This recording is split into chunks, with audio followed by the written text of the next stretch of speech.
പുറത്ത് 6000-ത്തിലധികം ട്രക്കുകൾ ഇപ്പോഴും കെട്ടിക്കിടക്കുകയാണ്. ഈ പരിമിതമായ ട്രക്കുകൾ പോലും ഇപ്പോൾ ഇസ്രായേൽ കടത്തിവിടുന്നില്ല. അത് സാഹചര്യം കൂടുതൽ രൂക്ഷമാക്കും എന്ന ഒരു പ്രതികരണം ഇപ്പോൾ യുനർവ നടത്തിയിട്ടുണ്ട്. അപ്പോൾ അമേരിക്ക പോലും ഈ ആവശ്യമായ ട്രക്കുകൾ, ഈ പട്ടിണി മാറ്റാൻ ആവശ്യത്തിന് ട്രക്കുകൾ എത്തിയാൽ തന്നെയും ഒരുവിധം പ്രശ്നങ്ങൾ തീരും. അപ്പോൾ ഈ ട്രക്കുകൾ കടത്തിവിടുന്ന കാര്യത്തിൽ അമേരിക്ക പോലും ഇടപെടുന്നില്ല. ആരുടെയും സമ്മർദ്ദം ഇസ്രായേൽ പരിഗണിക്കുന്നില്ല എന്നാണോ കണക്കാക്കേണ്ടത്?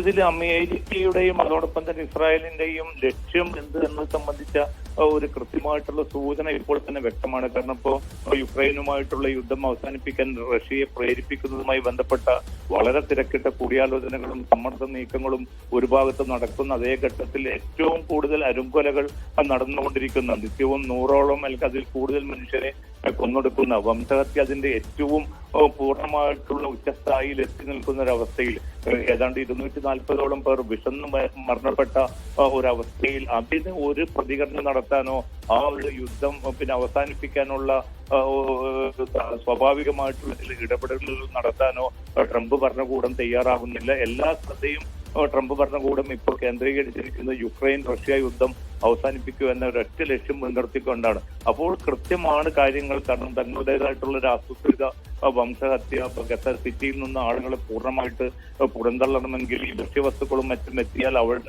ഈ ആളുകൾ അവിടെ തന്നെ നിൽക്കുന്ന ഒരു സാഹചര്യം വരും. അപ്പൊ കൃത്യമായിട്ടുള്ള സൈനിക ലക്ഷ്യം ഇസ്രായേൽ മുന്നോട്ട് വെക്കുന്നുണ്ട്. കാരണം അത് ഈ സെക്കൻഡ് ഗസയിലേക്ക് ഈ ആളുകളെ പൂർണ്ണമായിട്ടും കൊണ്ടുവരികയും അവിടെ കോൺസെൻട്രേഷൻ ക്യാമ്പിന് സമാനമായിട്ടുള്ള ഒരു അവസ്ഥയിലേക്ക് ഈ ജനങ്ങളെ മൊത്തം തളച്ചിടുക എന്ന ഒരു ലക്ഷ്യം നടപ്പാക്കണമെങ്കിൽ ഈ വംശഹത്യ അതിന്റെ ഏറ്റവും ക്രൂരമായിട്ടുള്ള അവസ്ഥയിൽ മുന്നോട്ട് പോകും. അതിൽ ഏറ്റവും പ്രധാനപ്പെട്ടത് ഈ ഭക്ഷ്യ വിതരണം, അല്ലെങ്കിൽ നേരത്തെയൊക്കെ പലതവണ അമേരിക്കയും വ്യക്തമാക്കിയിരുന്നു കൂടുതൽ ഭക്ഷ്യ വിതരണ കേന്ദ്രങ്ങൾ സ്ഥാപിക്കും.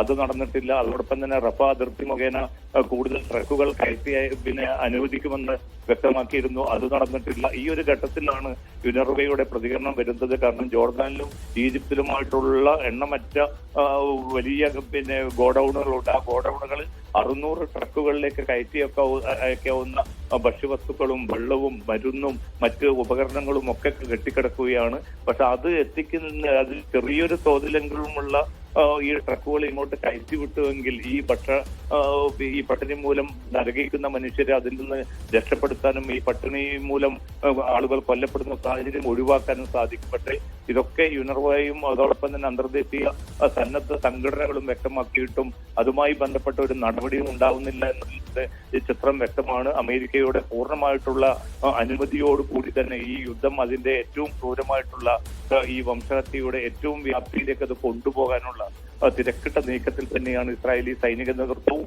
അതോടൊപ്പം തന്നെ രാഷ്ട്രീയ നേതൃത്വം. അതുകൊണ്ടായിരിക്കണം ഒരുപക്ഷെ ഇത്രയും ശക്തമായിട്ടുള്ള ഒരു സമ്മർദ്ദം യൂറോപ്യൻ രാജ്യങ്ങളുടെയും മറ്റും ഭാഗത്തു നിന്ന് വന്നിട്ട് പോലും കൂടുതൽ സഹായ വസ്തുക്കൾ എത്തിക്കാനോ പട്ടിണി മാറ്റാനോ ഒന്നും നീക്കം നടത്തുന്നത്. മാത്രമല്ല അവശേഷിച്ച അൽഷിഫ ആശുപത്രിക്കെതിരെ നേരെ ഇന്ന് വീണ്ടും ആക്രമണം നടന്നപ്പോൾ നിരന്തരമായി ആശുപത്രികൾക്കെതിരെ സിവിൽ ഡിഫൻസ് വിഭാഗത്തിനെതിരെ നിരന്തരമായ ആക്രമണങ്ങൾ നടക്കുന്നതും അത്തരമൊരു നീക്കം ആവിഷ്കരിച്ചിരിക്കുന്നതും കൂടുതൽ ഈ വംശഹത്യാ പദ്ധതികൾ മുന്നോട്ട് കൊണ്ടുപോകാനുള്ള ഒരു ലക്ഷ്യത്തിന്റെ തന്നെ ഭാഗമായിട്ട് വേണം വിലയിരുത്താൻ.